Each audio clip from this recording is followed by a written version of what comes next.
sampai dengan yang ke-6. Demikian firman Tuhan.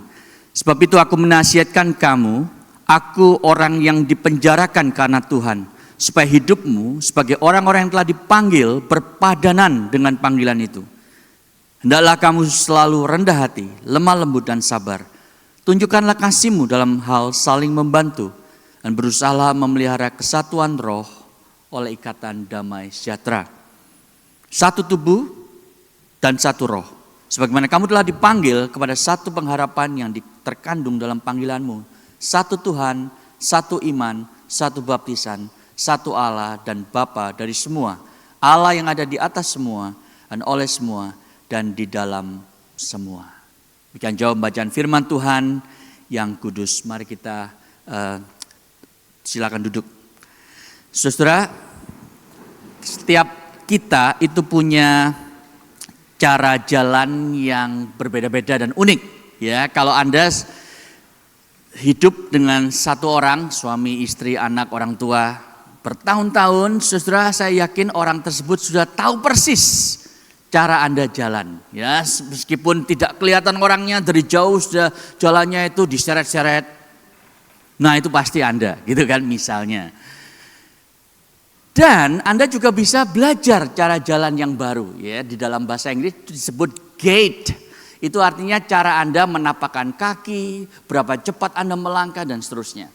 Jadi kalau misalnya Anda mau latihan berjalan dengan power walk gitu ya, misalnya di kantor supaya kelihatan keren gitu kan, maka Anda bawa folder, jalannya itu tegap dan agak cepat gitu ya, terus matanya tertuju pada satu titik. Nah itu caranya orang lihat, ini orang penting pasti, jalannya cepat gitu ya, nggak lihat ke kiri ke kanan, nggak cengengesan gitu kira-kira. Nah saudara itu jalan-jalan power walk.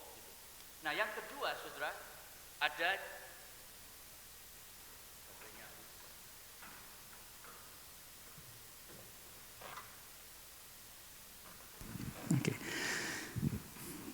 satu kali kalau kita ibadah 5 kali saudara ya, baterainya harus banyak ya. Ini baru ibadah kedua. Tadi sampai mana ya? Oh, itu cara jalan ya. Kalau Anda ke pasar, cara jalannya akan beda ya kan? Anda santai, tangannya ditaruh di kantong, lalu Anda berhenti, lihat kiri kanan gitu kan. Mana yang sudah matang dan paling murah dan seterusnya. Lihat buah maksudnya. Nah saudara, kalau Anda jalan di atas panggung karena Anda sedang melakukan fashion walk gitu ya, itu beda lagi. Anda harus menaruh kaki Anda di depan kaki yang lain dan jalannya itu confident gitu kan. Saya tidak akan tirukan kalau yang itu ya. Atau moonwalk kayak Michael Jackson, saudara. Itu cara yang jalan yang berbeda lagi ya kan. Nah orang Kristen menurut Alkitab saudara ternyata juga harus punya cara jalan yang unik. Cara jalan yang seharusnya kita miliki saudara, karena kita sudah dipanggil Tuhan keluar dari kegelapan menuju ke terangnya yang ajaib. Itu sebab kita akan belajar cara berjalan hari ini. Dan saya berdoa supaya setelah ibadah semua kita jalannya sama saudara ya caranya. Kalau sudah selesai ibadah, itu maksud saya. Ide besarnya khotbah hari ini adalah hiduplah hidup yang sepadanan dengan panggilanmu. Itu gambar besarnya saudara ya. Live so your life weigh as much as your calling. Sama besarnya dengan panggilan Anda. Dan kita akan melihatnya dari tiga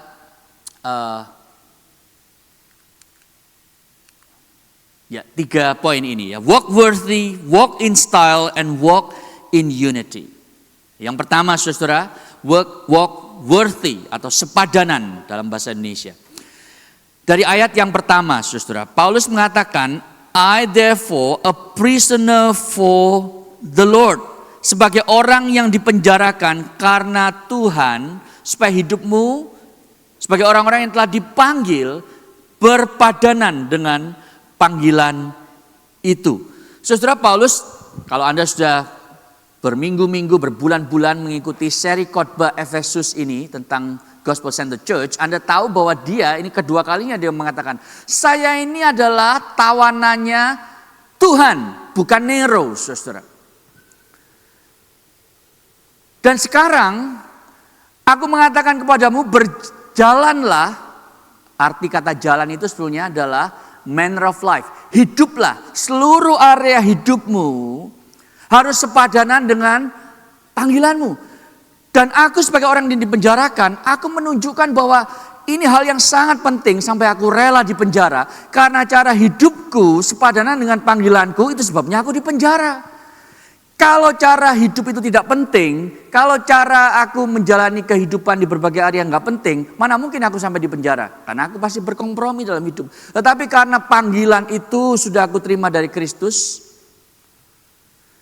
dan sekarang aku hidup sesuai dengan panggilan itu sampai aku di penjara, maka ini adalah satu hal yang penting. Saudara, Paulus itu membuktikan bahwa itu penting dengan dia sampai di penjara, saudara.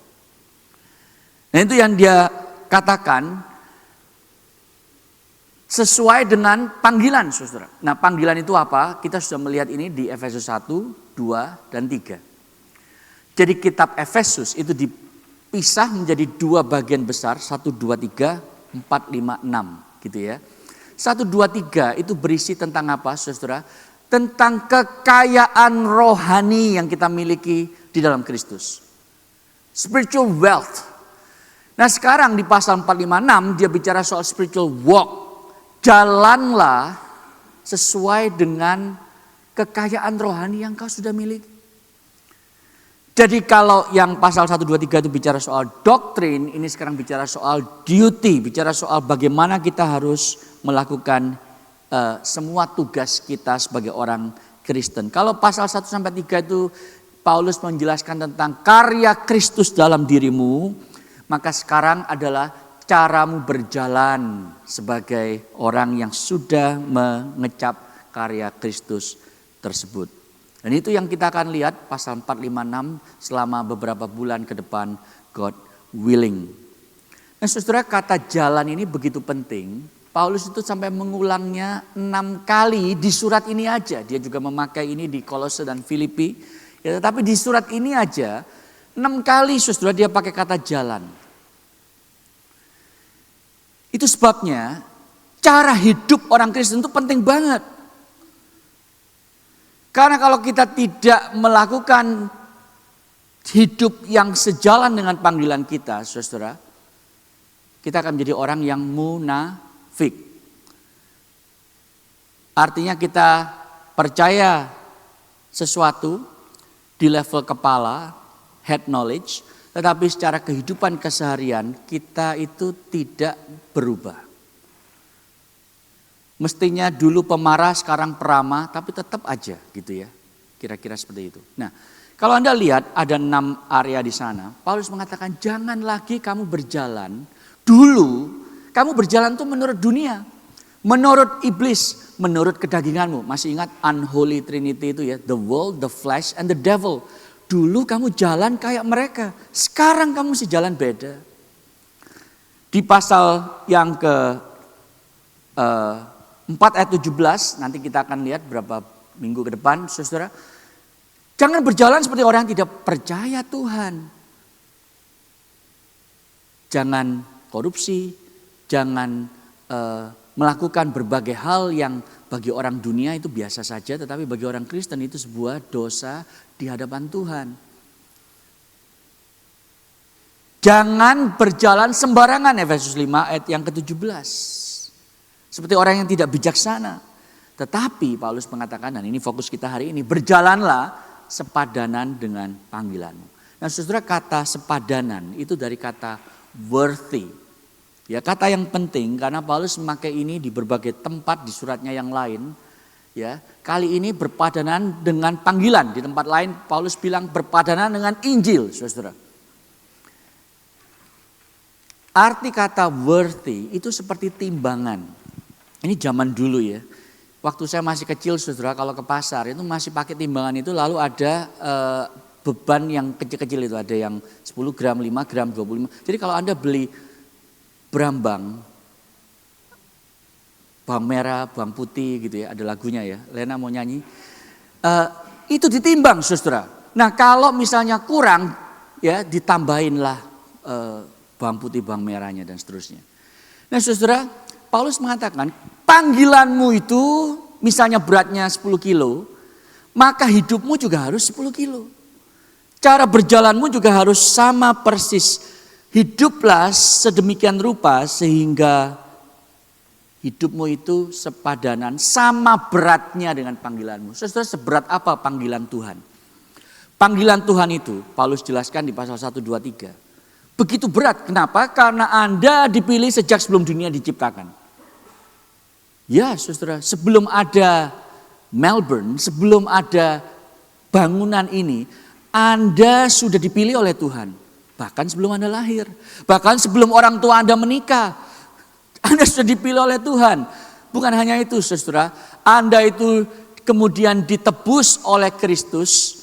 Anda itu diadopsi menjadi anak sehingga semua hal yang Allah miliki di seantero jagat ini, saudara adalah ahli waris yang sah. Bukan hanya itu saudara. Anda yang tadinya itu tidak peduli dengan orang lain, membenci orang lain, sekarang menjadi saudara di dalam Kristus. Saudara, itu yang Paulus sedang katakan, panggilanmu itu begitu besar, begitu agung, begitu berat. Sekarang hiduplah seberat panggilan tersebut. Saudara, itu yang dia maksudkan. Tapi seperti apa sih? Dan kita bersyukur saudara, di pasal 4, 5, 6 Efesus inilah dia sangat praktikal. Ya, dia sangat praktis, dia sangat konkret, dia tidak di awang-awang tetapi dia mendarat saudara. Ini teologi melalui yang diberikan di ground floor, bukan di lantai 25 tapi ground floor teologi. Jadi waktu Paulus bilang, hiduplah seberat panggilanmu. Kayak apa Rasul Paulus? Dia jelaskan saudara di ayat yang kedua, walk in style. Nah, gaya jalan kayak apa yang Anda harus miliki, yang saya harus miliki? Paulus bilang ada minimal 4 hal yang menandai. 4 hal. Humility, gentleness, patience, and forbearing. Ya, kalau Anda lihat di dalam bahasa Indonesianya, saudara, ya, Anda lihat ayat yang kedua, rendah hati, lemah lembut, sabar, lalu tunjukkan kasihmu dalam hal saling membantu. 4 hal tersebut, dan kita akan lihat secara cepat saja 4 hal tersebut. Yang pertama adalah kerendahan hati. Saudara, kerendahan hati itu apa? Rendah hati itu, saudara, bukan minder, inferior. Itu beda banget. Kadang-kadang ada orang tuh yang berpikir bahwa rendah hati itu ya itu, inferior. Jadi kalau ada orang, oh jangan saya, dia saja gitu kan. Apalagi kalau dari Jawa. Jangan saya, dia aja. Lebih pengalaman, lebih bijaksana, lebih segala macam. Saudara, itu bukan rendah hati seringkali. Tetapi itu adalah narsisistik yang palsu sebetulnya ya. Itu adalah minder saudara. Dan kalau Anda minder, itu Anda sedang menghina penciptamu. Ingat minggu lalu saudara, khotbah minggu lalu itu bilang bahwa setiap orang Kristen di dalam gereja pasti diberikan Tuhan talenta. Anda pasti punya talenta yang untuknya Tuhan minta Anda itu berkontribusi membangun tubuh Kristus. Kalau Anda bilang, jangan saya tuh gak bisa. Saudara, bukan rendah hati, saudara itu sedang menghina penciptamu. Jadi rendah hati itu apa kalau begitu saudara? Rendah hati itu, ini adalah definisi yang sangat baik dari C.S. Lewis. Dia bilang begini saudara, is not thinking less of yourself, thinking of yourself less. Coba ya diingat ya, supaya gak lupa. Ya kalau diingat pasti gak lupa sih ya. Kerendahan hati itu bukan berpikir rendah tentang dirimu sendiri. Tetapi berpikir tentang dirimu lebih rendah. Kalau di Indonesia kan jadi ngejelimet banget gitu ya. Makanya Inggris saja deh kali ini. Maksudnya gini saudara, jangan tiap kali itu mikir tentang diri sendiri. Nanti saya harus ngomong apa ya, nanti kalau dia ngomong gitu saya harus jawabnya apa ya. Kalau saya bilang begini, saya pakai baju ini nanti dianggap apa ya. Kalau saya nggak kasih segitu, nanti orangnya mikir apa. Semua berpusat pada dirimu sendiri, itu maksud C.S. Lewis saudara. Jadi berhenti mikir tentang diri sendiri. Pikirkan Tuhan, pikirkan orang lain. Forget about yourself. Kalau Anda bisa tidak peduli lagi tentang dirimu, apa yang orang pikir tentang dirimu, saudara, di sana sebenarnya Anda sedang rendah hati. Charles Spurgeon itu punya definisi yang mirip tapi beda. Saudara. Dia bilang gini, rendah hati itu sebetulnya making a right estimate of yourself. Jadi Anda tahu persis bagaimana harus beroperasi, tidak lebih dan tidak kurang, tidak sombong dan tidak minder, itu maksudnya. Anda bisa beroperasi karena Anda tahu persis talenta Anda, karunia yang Tuhan berikan, dan Anda tidak melebihi dan tidak mengurangi apa yang seharusnya Anda lakukan. Saudara, Yohanes Pembaptis secara sangat akurat mendefinisikannya begini, Kristus harus bertambah, aku harus berkurang. Christ must increase, I must decrease. Itu humility, saudara. Saya berikan ilustrasi ya. Di satu masa saudara di London ada 3 hamba Tuhan ya yang pelayanan di era yang sama di 3 gereja yang berbeda yang lokasinya itu berdekatan, saudara. Ya, jarang itu terjadi. Biasanya mungkin lokasinya berdekatan, tetapi ya hamba Tuhannya Tuhan tidak pakai dengan heran gitu ya, biasa-biasa saja. Tapi ini sudah di dalam sejarah gereja ada seorang yang bernama F.B. Meyer itu menggembalakan gereja yang bernama Christ Church di London.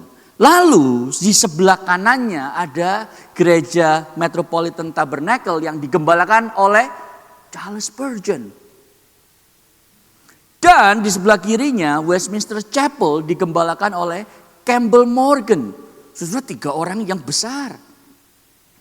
Nah, F.B. Meyer ini di tengah-tengah, saudara. Lalu dia satu kali nulis begini. Saya waktu baca ini senyum dan bersyukur gitu ya. Karena dia nulis begini, saudara. Waktu saya itu berdoa, Tuhan berkati pelayananku. Berkati gerejaku supaya bertumbuh. Jadi doaku itu isinya cuma buat aku, gerejaku, pelayananku. Ku terus. Tidak ada sesuatu yang berbeda, tidak ada sesuatu yang terjadi. Oh, dia baru sadar, saudara, aku ini terlalu fokus pada diriku, gerejaku, pelayananku dan seterusnya.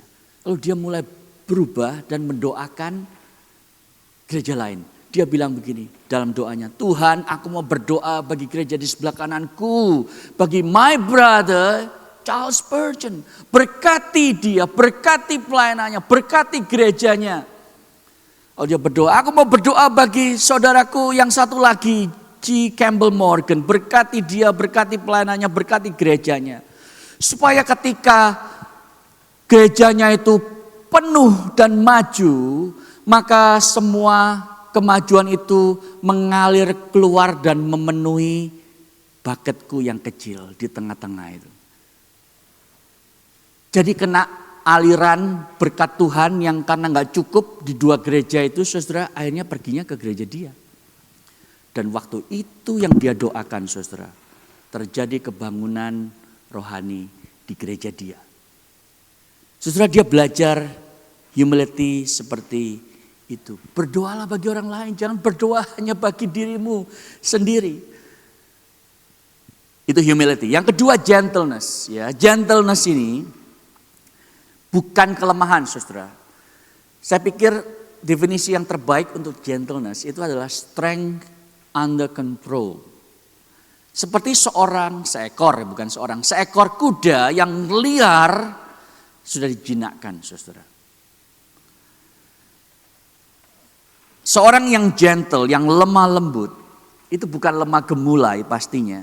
Tetapi seorang yang tidak menuntut haknya, sama seperti Yesus yang datang ke dunia tidak menuntut haknya. Meskipun dia raja di atas segala raja. Saudara, kalau Anda perhatikan rapat di gereja, dan itu yang saya syukuri kalau saya rapat dengan pemimpin gereja di tempat ini, saudara.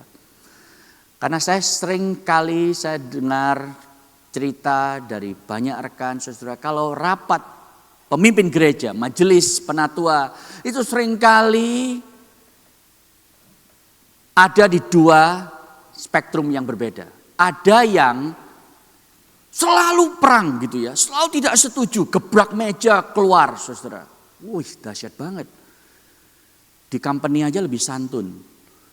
Tapi di sisi lain ada yang selalu sama pendapatnya.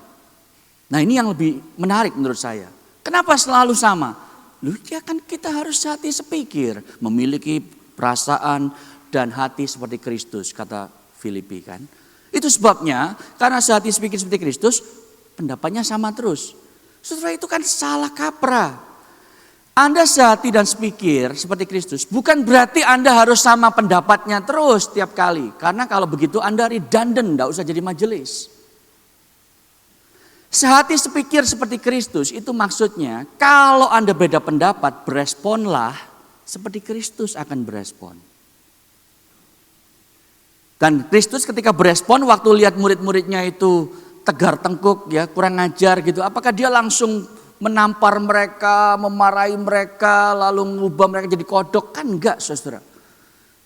Yesus tetap lemah lembut kepada mereka. Yesus tetap membasuh kakinya si Petrus dan si Yudas. Saudara, itu artinya gentle. Dan tidak heran dari 89 pasal di Injil Matius, Markus, Lukas, Yohanes, kalau di total itu 89 pasal. Hanya satu tempat saudara, Yesus itu memaknai karakternya sendiri. Dia tidak bilang, marilah kepadaku, belajarlah kepadaku, karena aku ini profesional dan berhati-hati. Dia kan gak ngomong gitu ya.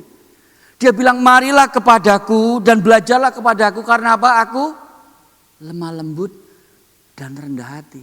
Inilah dua karakter yang dipilih oleh Rasul Paulus untuk menunjukkan bahwa cara hidupmu sepadan dengan panggilanmu. Jadilah seperti Kristus yang lemah lembut dan rendah hati. Berikutnya saudara, sabar dan saling membantu atau bearing one another in love. Itu dua hal yang berpasangan juga. Saudara, kata patience atau sabar itu artinya panjang sabar. Dalam bahasa aslinya makrotumia itu artinya long tempered, bukan short tempered gitu ya. Jadi Anda tidak mudah naik pitam, tidak mudah marah. Dan bagaimana itu ditunjukkan? Dengan bisa saling membantu di dalam kasih.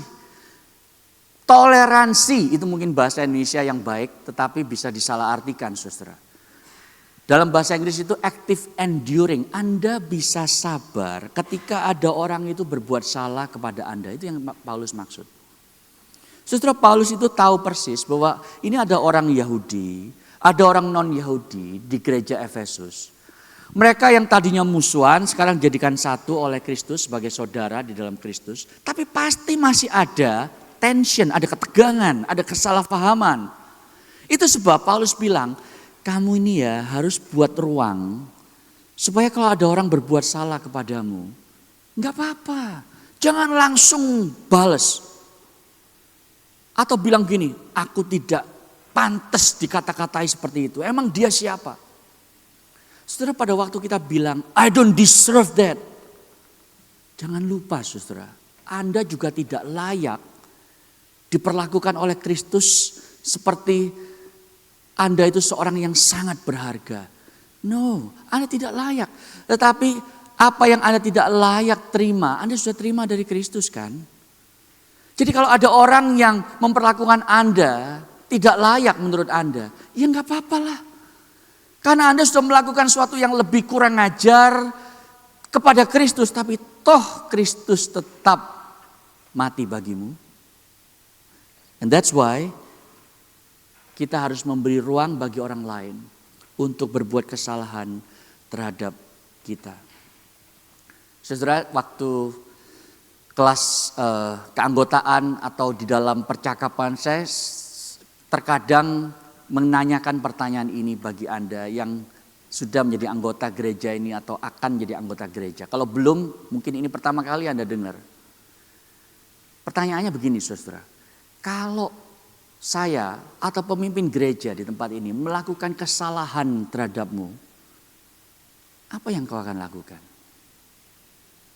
Pertanyaannya itu, simple ya. Apa yang saudara akan lakukan? Bagaimana respon Anda kalau saya atau pemimpin gereja itu mengecewakan Anda? Saudara, here is the good news. Kami pasti mengecewakan Anda. Karena kami adalah orang berdosa yang diselamatkan oleh kasih karunia. Tapi tetap orang berdosa, saudara. Kita tidak sempurna, gereja ini tidak dipimpin oleh sekelompok malaikat, saudara. No, kita tetap orang berdosa yang bisa berbuat salah. Kita infallible, kita bisa jatuh, kita bisa salah menebak apa yang harus kita katakan atau lakukan. Dan kita akan mengecewakan Anda. What will you do?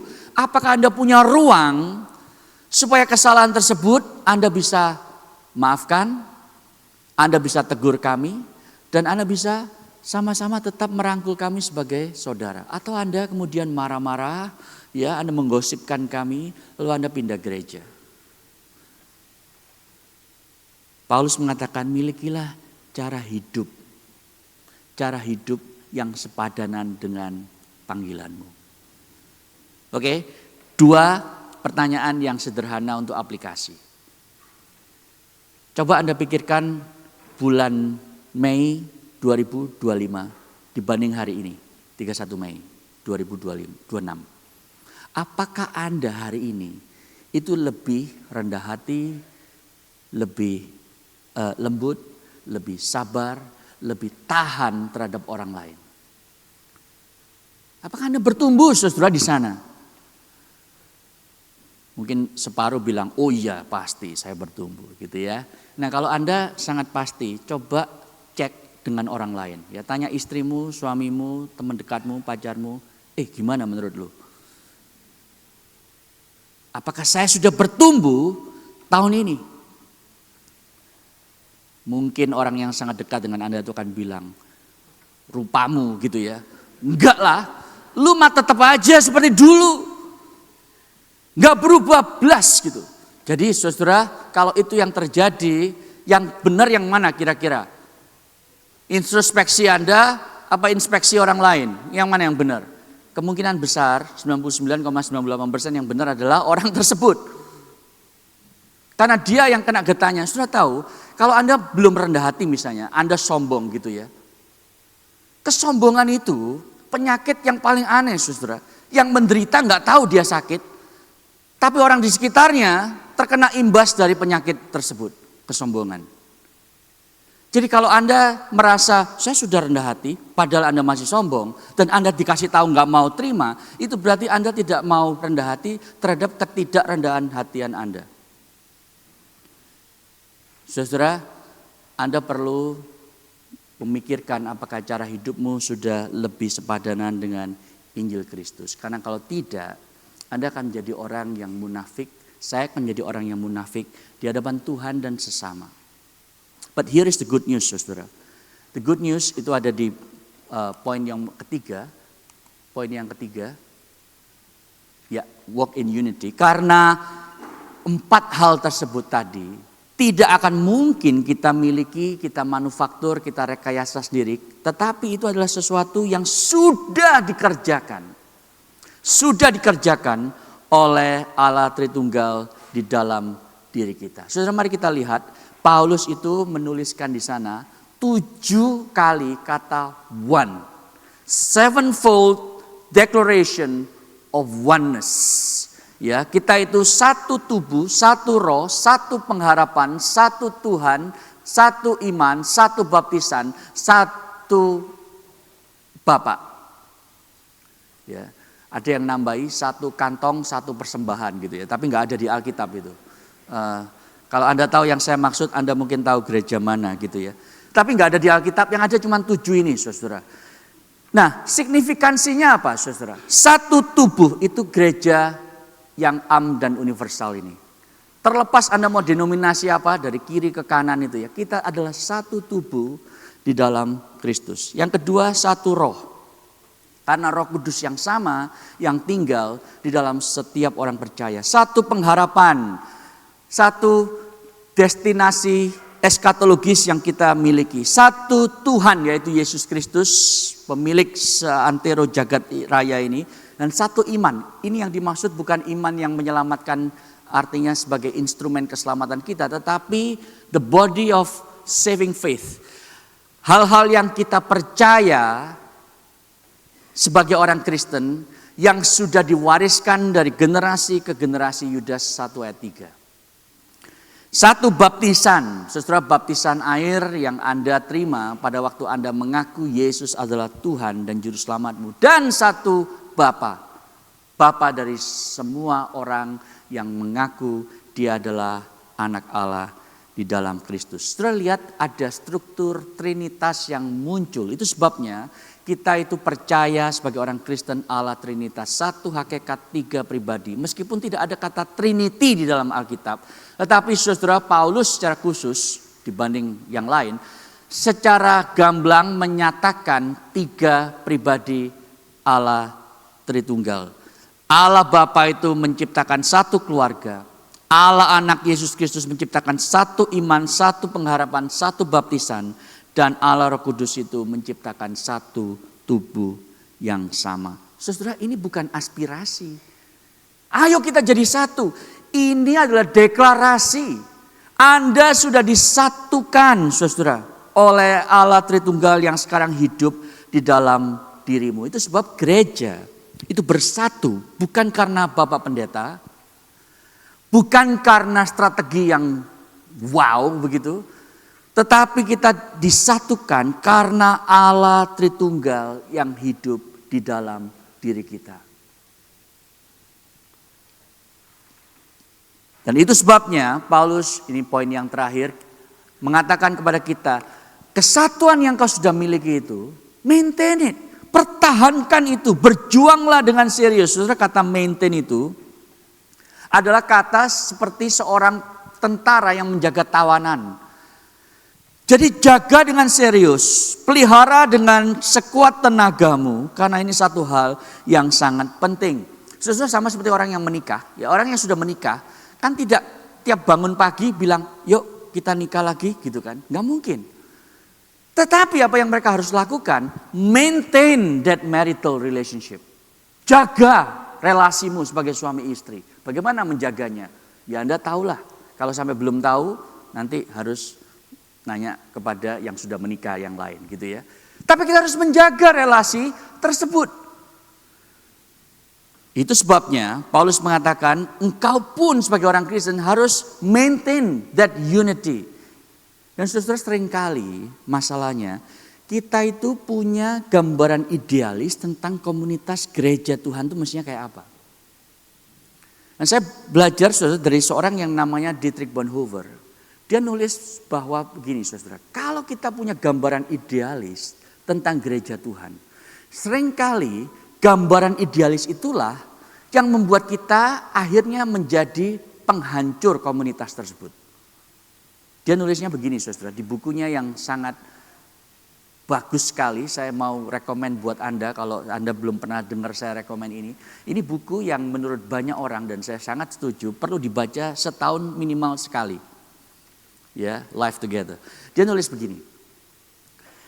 Mereka, saya terjemahkan bebas, yang mengasihi mimpi mereka tentang komunitas Kristen lebih daripada komunitas Kristen itu sendiri menjadi penghancur komunitas tersebut. Meskipun maksud mereka itu jujur, sungguh-sungguh, dan bahkan mau berkorban. Jadi gini saudara, waktu Anda itu misalnya lihat, ini orang kok begini sih di gereja gitu ya. Lalu Anda menjadi penghancur karena tidak sesuai dengan ideal Anda itu. Anda kemudian mulai menggosipkan dia. Anda kemudian mulai komplain. Anda kemudian cari kesalahan-kesalahan yang lain saudara. Tetapi seringkali cara kita menghancurkan komunitas Kristen itu lebih subtle. Lebih lethal saudara. Lebih overt. Maksudnya gimana? Maksudnya Anda menjadi penghancur komunitas pada waktu Anda menjadi orang Kristen yang pasif. Udahlah, daripada nanti kaki saya diinjek, mendingan saya jauh-jauh dari orang. Saudara tahu, kalau Anda mau belajar dance, maka Anda harus rela kakinya diinjek dan nginjek kaki orang lain juga. Kalau Anda nggak mau kaki Anda diinjek, maka jangan deket-deket sama orang.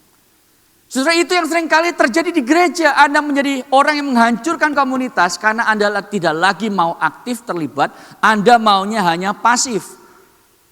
Waktu Anda lihat ada saudara seimanmu di gereja yang melakukan dosa, melakukan kesalahan. Anda bilang, not my business gitu ya. Itu urusannya dia sama Tuhan. Dia mau jungkir balik kayak saya nggak peduli.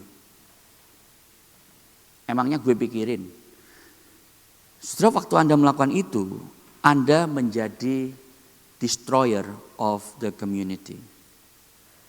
Anda menjadi apatis, Anda menjadi orang yang ya sudah apa boleh buat begini aja daripada repot. Jadi ada orang yang menghancurkan gereja dengan api, ada yang menghancurkan dengan es. Dingin sekali saudara. Jadi Anda punya dua pilihan. Anda punya komunitas ideal di benak Anda. Lalu begitu melihat ada gereja yang seperti ini, Anda tidak mau peduli lagi atau bahkan Anda pindah gereja. Atau yang kedua adalah Anda ikut masuk ke dalam komunitas itu. Dan Anda menghargai bahwa orang-orang yang Tuhan tempatkan di sekitar Anda, itu adalah brothers and sisters in Christ yang memang Tuhan sudah desain untuk membuat Anda bertumbuh. Coba ya Anda pikir baik-baik sebentar. Di semua gereja saudara, termasuk mungkin gereja ini, pasti ada orang yang Anda gak suka. Pasti itu. Ya kan?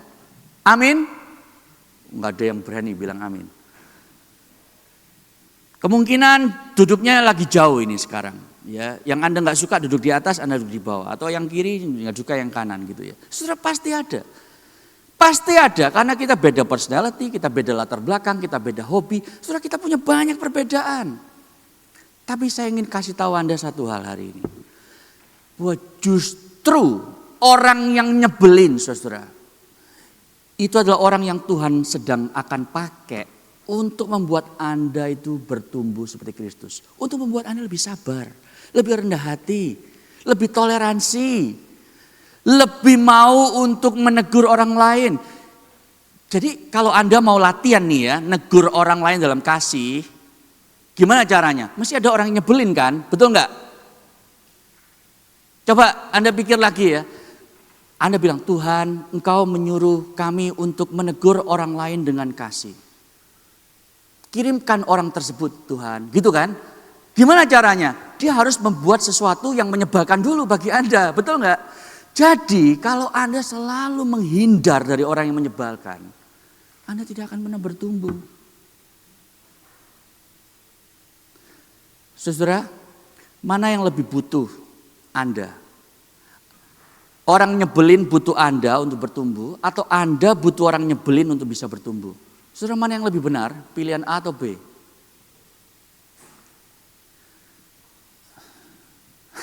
Jawab A berapa persen? Yang jawab B berapa persen? Saudara angkat tangan. Saudara kita lebih butuh, terima kasih ada 200 orang di bawah yang angkat tangan. Kita lebih butuh orang yang nyebelin di sekitar kita saudara. Daripada mereka butuh kita. Tuhan bisa pakai cara lain untuk membuat mereka bertumbuh. Tapi untuk membuat Anda bertumbuh, orang-orang nyebelin itu Tuhan taruh di sekitar Anda.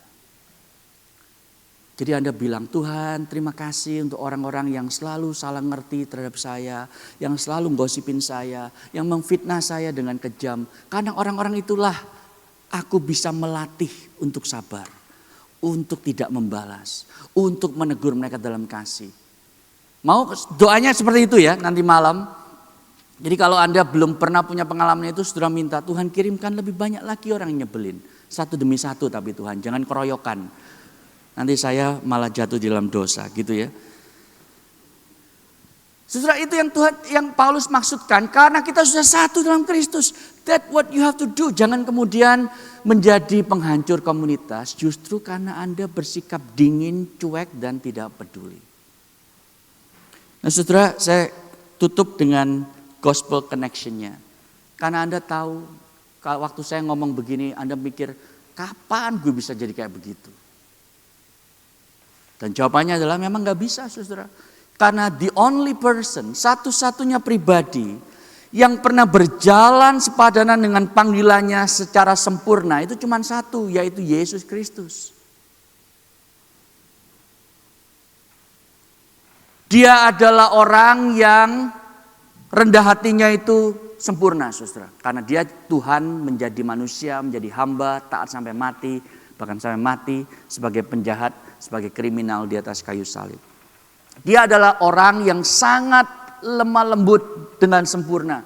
Dia tidak akan mematahkan bulu yang terkulai, yaitu Anda dan saya.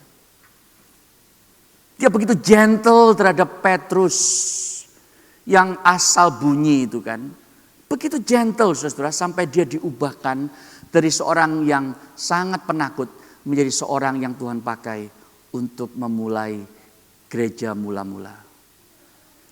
Yesus adalah orang yang begitu sabar saudara terhadap kebutaan kita, kedegilan hati kita, pengkhianatan kita. Sampai dia itu mau naik ke atas kayu salib. Dia adalah orang yang demi permusuhan kita dengan Allah dan dengan sesama itu selesai. Dia naik ke atas kayu salib.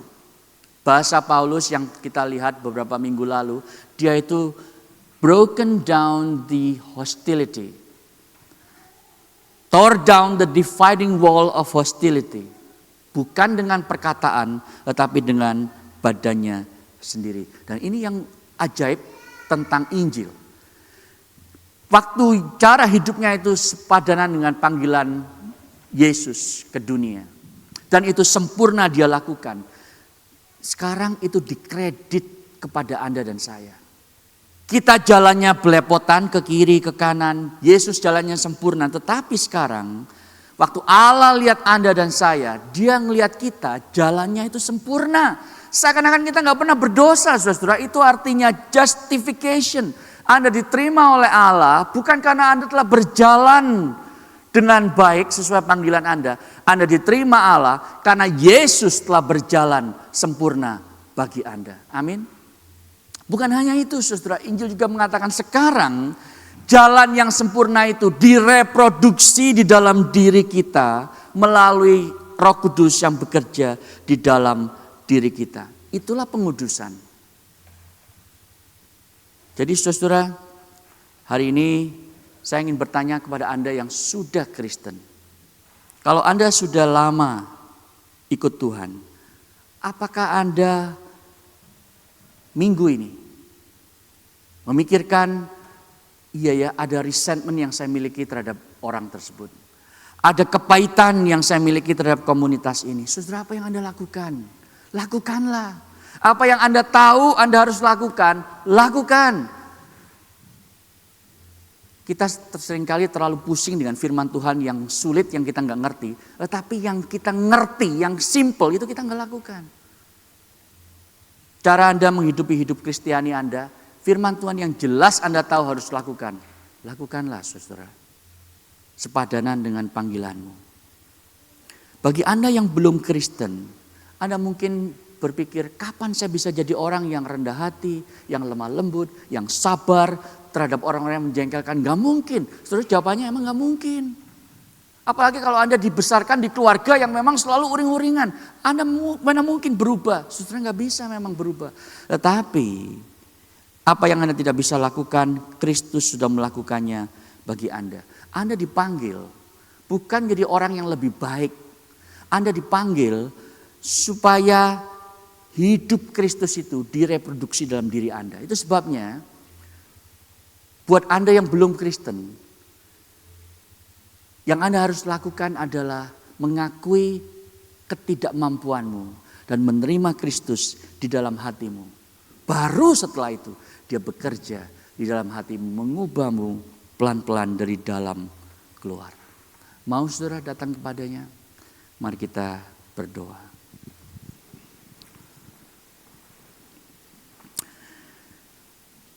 Bapa di surga, lihat